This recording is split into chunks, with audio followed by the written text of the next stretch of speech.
This one is sort of a fun one, especially for me.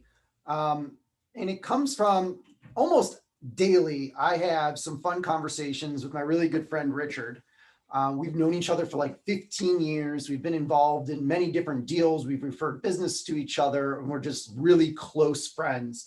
And he kind of called me out yesterday, and it's something that I see a lot of people doing, and apparently I do myself. And it really comes down to the question of, is a gardener allowed to go hunting? And if you've done your wealth persona exercises, this might make sense to you. Um, and if you've watched the wealth mindset video, it should make even more sense to you. So when you're a gardener and you're creating that long-term strategy and you're systematically working towards it, that doesn't mean that opportunity isn't going to come knocking every once in a while. It also doesn't mean that you have to pass on opportunities because you're stuck in a system that only allows you to do certain things. Now, these opportunities may come to you. You may think that you found them in a certain way. Um, what I wanted to do is I wanted to go over some rules for gardeners who want to go hunting, because it's not a bad thing to do it. And if you follow these rules, it can be very successful. And we talk about in other parts of our program that once you've got a system in place and you have your goals set and you're working towards it systematically and you keep accomplishing more and more and more, you now have more resources. You now have greater skill set. You've probably got a better network, and network equals net worth is what some people say. So there's going to be bigger and better opportunities that come in. So what are some of these rules? Okay, let's start with how people fail when trying to take advantage of opportunity. And a lot of this ties back to emotion and time.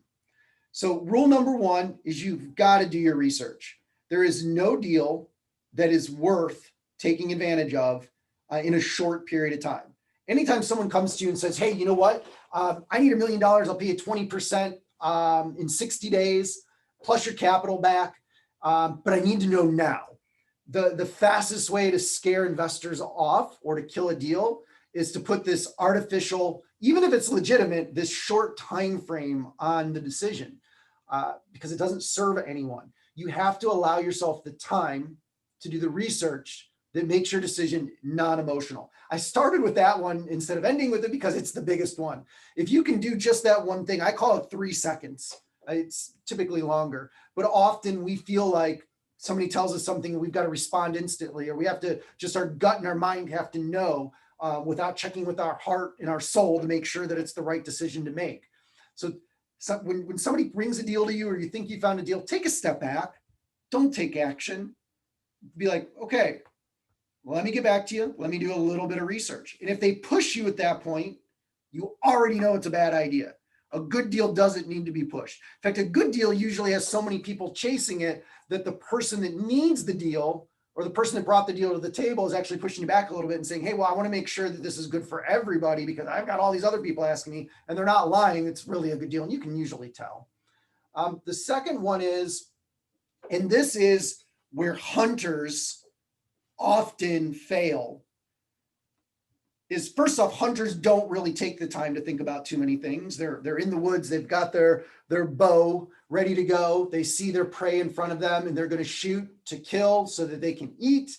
And they don't really take the time to sit back, relax, and survey the land and figure out, well, you know what, this deer might be half the size of the one that's over there that I haven't seen yet. Let me scope the land, make sure I'm not scaring something away. I'm going to go in and make my kill. So rule number 2 is the second reason that people often fail when gardeners go hunting is they think that they're going to get rich quick. It's hard because it happens, but it doesn't happen as frequently as people like to think. Often when you see people on social media that looks like they made this one decision, they bought this cryptocurrency, they did this option trade, they did this real estate deal, or they had this idea, you don't actually see it to fruition. Often those people bought low, got really, really high, and then they start bragging about how much money they've made, although they haven't cashed in. And then 50% of it disappears overnight. And they don't come back and post the next day saying, hey, you know what? I actually lost 50% of that $1 million I told you I made yesterday. trying to get rich quick is the fastest way to go broke. The reason that gardeners are so successful over the long term is they tend to stay away from get rich quick schemes. Now, that doesn't mean that they might not put $5,000, $10,000 into some exploratory stuff and hope that over time it grows. I have plenty of investments that are sitting like that. Often people talk about the Bitcoin millionaires and the Bitcoin billionaires. You know what? For every one of them, there's 1,000 people that could have done that, but just didn't hold long enough. I've got friends that were buying at $7 or $8 per Bitcoin, but they often tell the story like, man, it wasn't the Bitcoin of today back then. We bought it to use it for a specific purpose, and it was in and out of cash really quick. I was just talking to my wife recently where I bought my first Bitcoin for $80. And I thought I lost access to the wallet and just gained it back. I've been trying since 2017 to get back into a wallet from 2013. Finally, somebody posted on Reddit the difference between 12 keyword phrase passes and 15. And I had a 15 and I couldn't figure out why. And it was because I had an old one and I needed to go do a special process. But it's like, okay, that's awesome. But then I did the math. I'm like, well, Krista, if I would have just put in another $2,000 on that day, it would be $1 million now. But we didn't know then. Okay. So circling back to trying to get rich quick, it doesn't often work. In fact, it rarely works. Like 99% of the time, it doesn't work. So don't go all in on a get rich quick scheme. Go all in on your one thing and build your path. And every once in a while, if you have extra capital, if you're above par on your annual goal and you've got an extra $5,000 or $10,000 and you want to put it into a penny stock, a cryptocurrency, a high interest REIT or something like that, feel free, but don't distract from your journey by chasing, because what happens is you end up going backwards and you have to work that much harder to get caught up. When you've gone through the initial process of setting up your wealth journey, your wealth roadmap, and defining the steps of your wealth journey, you'll often find that diversification of investments is really important. So if you are a gardener thinking about going hunting, make sure that you're diversifying your efforts enough so that it's justifiable over the long term. Now, what do I mean by that? So let's say that you are a plumber. Most professional plumbers that run their own business have a very high probability of becoming millionaires if they set that goal and they systematically invest. A lot of the underlying investing that we do, which is the main part of our wealth journey, needs diversification. I, for the longest time, was heavy just in tech, which right now is proving to have been a good idea for that big chunk of an underlying portfolio, but it's definitely had its ebbs and flows.